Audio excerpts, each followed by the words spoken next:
Pertama-tama tentunya ini adalah satu kegiatan yang sangat positif dan sangat baik sekali kolaborasi antara BNN dengan Lion Air Group, di mana sharing session terhadap audit investigation ini akan memperkaya khususnya seluruh unsur pimpinan sampai dengan karyawan di Lion Group.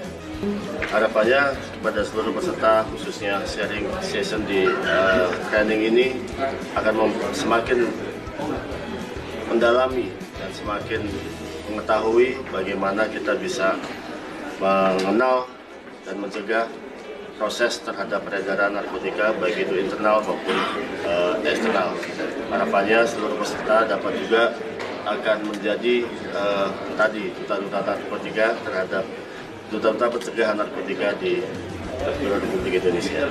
Jadi Lion Group telah memberikan peran yang cukup besar ya dalam rangka penanggulangan narkotika, khususnya di jalur transportasi. Jadi kita kerjasama kaitannya dengan identifikasi berbagai permasalahan yang kaitannya dengan peredaran narkotika.